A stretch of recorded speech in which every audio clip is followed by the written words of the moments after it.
Okay. Hey, Vince, how are you? Hi, Douglas. How are you? Doing well, thank you. Thank you for coming on the show. I appreciate it. Let's see. I wanted to start with a couple of the anecdotes that you put on your bio. Your bio is very funny, and then we can talk about your skincare business. But tell me about the time that you spilled red wine and linguine all over Lauren Bacall. Yeah, that's always a popular story.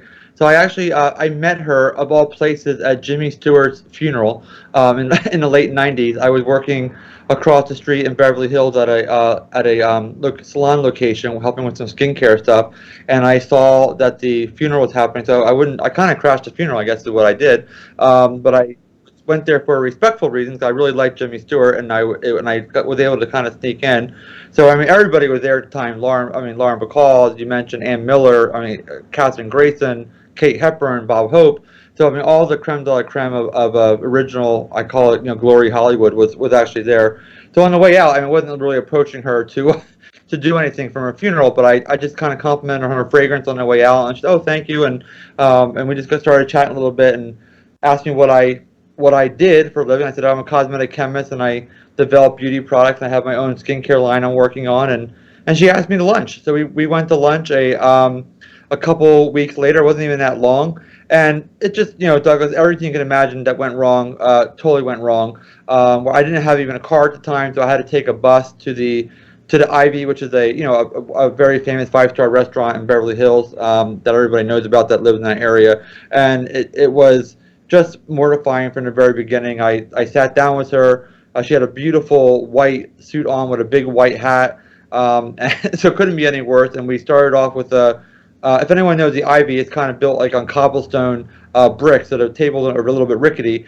The first thing I did when we got some red wine, I hit the corner of the table, I threw the wine all over her, and that was step one. She was very gracious, thank God. And then we ordered pasta, which couldn't be any worse. And then once again, the guy came and I knocked the pasta out of his hand and threw it into her lap. So it was just the whole thing was a disaster with one of the biggest celebrities in the world, in my opinion. And it was she pretty much near the end of that, just like I'm out, I'm gone, I gotta leave, I'm out, and she said she left. So I never heard from her again. So it was a one. So it was a once encounter of disaster proportions. Were you just nervous or what? I mean, obviously, people would be nervous.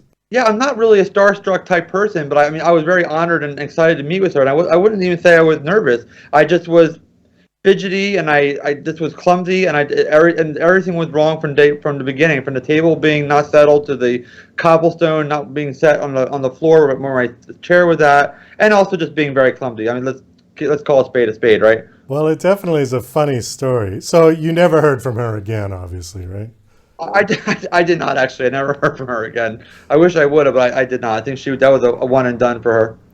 Okay. So what's your company called? Well, I have a couple companies. One is called Turnkey Beauty Inc., which it sounds just what it sounds like. We develop hair care, skincare, fragrances, bath and body products. It could be manicure, pedicure, baby, even pet products for doctors, celebrities, retailers, and private brands, and from concept to launch. So it tends to turnkey beauty names. So we turnkey the whole entire process from the formulation work to getting the packaging design and graphics and global translations and barcoding and regulatory, all the way to the store shelf. So that's my kind of my full-time, real job. And then I have Vincenzo Skincare, which is my personal line, where I have a caviar and diamond four-piece high-end prestige skincare kit that we're launching in my skincare line. So we really had those two companies going side by side. So one is my personal skincare products, and the other one is my collaborative, kind of consulting business for, again, celebrities, retailers, private brands, and doctors, etc. So if somebody comes to you, a celebrity, and wants their own skincare line, you would actually cook this up in your lab? Correct, exactly. Yeah, so we do everything from scratch. So again, if you were someone coming to us and wanted to put a skincare line together, say a cleanser, moisturizer, hair, night cream, etc. We do everything from scratch. Everything is custom, and you own all the formulations when we're completed. So it's a full kind of comprehensive surgery and service. And like you mentioned, you can call it cooking it up, and that's pretty much what we do is cook it up. So how does somebody even know what to put in that? I mean, obviously you don't want to divulge your secret formulas, but there has to be some consistency between skin lotion, otherwise it wouldn't be skin lotion, right? Oh, correct. That's a very good point. I mean, whether you're working on a shampoo or a conditioner or a moisturizer, you the building blocks of those formulations have been the same for 100 years. I mean, if you have a cleanser, right, you have to have a surfactant system with that's going to suds up and actually clean the face, etc. If you have a moisturizer, you have to have an emulsion built, which is a lot of waxes and stuff so that we use to actually build the building blocks of the formulation. But the main thing is that the technology, as far as active ingredient, that actually how they treat and correct the skin, whether something like treating fine lines, wrinkles, and feathering, you're right on contact, where it tightens and firms on the skin. As the technology keeps changing for all the active ingredients, so again, you have the building blocks to build the base of the formulation, but you have a plethora, literally of thousands of ingredients that can be added and or subtracted, to have a certain look, feel, viscosity, color, performance on the skin, and they're all different. I mean, you have dry skin, sensitive, oily combination, rosacea, eczema, psoriasis, dermatitis. So all these things have to be taken account to whenever the client, whatever kind of client it is, and what their market is, and we have to build the formulations around that market, around that demographic. Do people who come to you to do this, do they have any idea what they're doing in terms of how to put something together? Yes and no. We have a lot of educated people because we get a lot of doctors, we have a lot of celebrities, et cetera, to come work with us. The doctors a lot of times have a good idea what they want actually in the product, but they don't really necessarily know how to put one together formulation wise. So they can say, hey, I want, I'm just making this up, but lavender, eucalyptus, you want to have, bamboo, sea buckthorn, whatever these things are going to be to do that treat the skin in certain ways. So come to us with ideas, and then we have clients that come to us and say, "Hey, Vince, we want to put a skincare line together," and really all over the map. A lot of people come in with some set ideas of what they want, and then some come that have no idea. And a lot of times that's with the celebrities. They say, "Oh, we're gonna do a hair care line, for so and so. We're gonna do a fragrance for whoever," and they don't really know what they want to put into it. It's just they don't know they want one. Okay, but that's where you come in, right? You can suggest Correct. things, you can Correct. create samples for them, they can try, and then if they like it, then they go with that, yeah. Yes, correct. So we go through many revisions. So we always would do like a first base formulation to get their kind of idea if they'd like the feel, the viscosity, the color, the odor, and kind of what direction we're going. And then they say, hey, Vince, I love it, I hate it, change this, change that. Then that's how we start going through the revision process till we get to a final formulation. And that could take anywhere between 3 to 18 months to get it all done. So it's not a short, inexpensive process. It's a long journey to get a product line created from scratch, all the way getting into the marketplace. Can you give us an idea on the cost that this would be for somebody who wanted to start this? Yeah, so for formulations, they can range anywhere between 15,000 to 30,000, depending on how involved they are and what they actually are. So like OTC drugs, which are like hair regrowths, SPFs, hand sanitizers, any kind of medical devices, like for like lubricants or any kind of vaginal products like progesterone, estrogen, wild yam product that to treat and correct PMS, menopause, sexual dysfunction in women. So you have these drugs that are higher in the price range, like $30,000 to $35,000 for those, and then you have something like you can have a basic shampoo or a moisturizer that can be 15 to 20 to 25. But really, so it really just depends on what kind of product it is and what kind of regulatory we have to go through for the FDA to get it completed. So anywhere between 15 to 35. So it's kind of a wide range, but it depends on how involved the actual products are. What is the time frame for getting regulatory approval? Because I know for actual prescription drugs, it can be 10 years.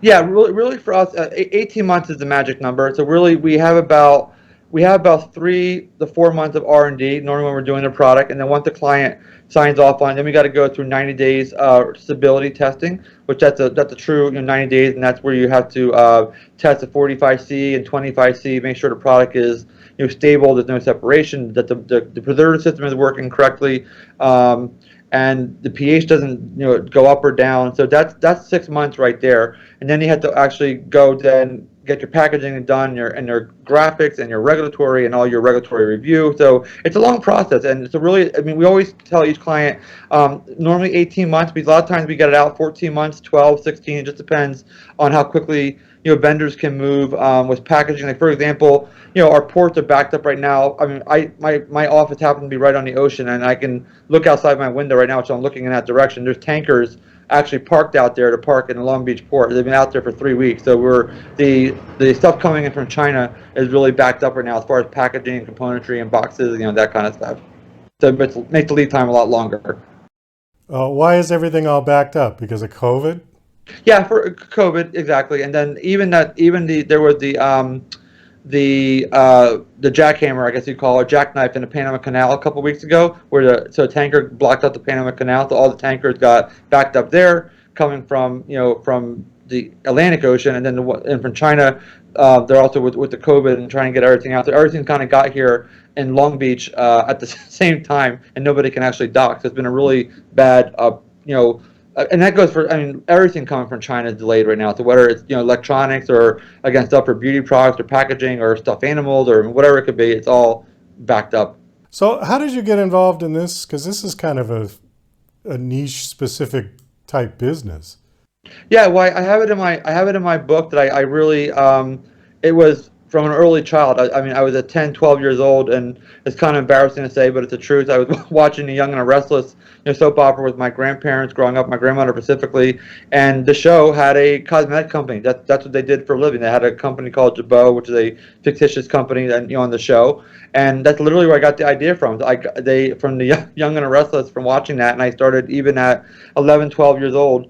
I was making products in my sister's easy bake oven, like pretend, and and using essential oils and stuff. I still have a burn on my hand, like right here. It's hard to see, but we're kind of right there from my easy bake oven, my very first experience back in 11 years old. So I knew what I wanted to do when I was 11, and I never deviated from that. I stayed true on that path. I just never. That was really the idea that stayed with me, and I really enjoyed it. And I realized there's not a lot of cosmetic chemists out there. So I don't know how many you probably met in your life, maybe none. So you don't really meet too many cosmetic chemists or perfumers. So it's really it was kind of an untapped craft, that I was getting into, which I really like. Well, to answer your question, you're the only one I've ever met. Yeah, that doesn't happen that often, right? Okay, and let's see. Your book is called. What is your book called? My Pursuit of Beauty. Pursuit of Beauty. Right. Okay, and it's a memoir? Correct. Yeah, correct. It's a memoir from my childhood all the way through working through the beauty business, and like you mentioned, the Lauren Bacall story, and all my stories along the way. It's almost kind of a cautionary tale of what not to do in business. So I always tell people, read a book, enjoy it, and then do absolutely nothing that's in it, and you'll be successful a lot faster. It's really kind of like do the opposite of this book, and you'll be in better shape. How long has your book been out? January 10th it came out, 2021. So just a couple months now. Okay, how's it doing? Good, pretty well so far. We're getting a lot of good press with it. Just starting to build right now. So it's so good so far. And we have our audio book is coming out on I think May 15th or May 18th. So that'll be coming out on the audio I should say platform. So that's coming. That's not even out yet. So that'll be coming out in mid-May. Well, Vince, we do have to wrap this up. We are out of time. Do you have a website that you want to give out for your business or personal website? So the website is turnkeybeauty.net, just the way it sounds, TURNKEY beauty.net. And then the Caviar and Diamond website is vincenzoskincare.com, which is VINCENZO, like zebra O, skincare.com. So that's my product line is at. Okay, great. Well, thanks so much for coming on the show and sharing. It was nice meeting you. Nice talking to you. Thank you for your time. I really appreciate it. And thank you for having me.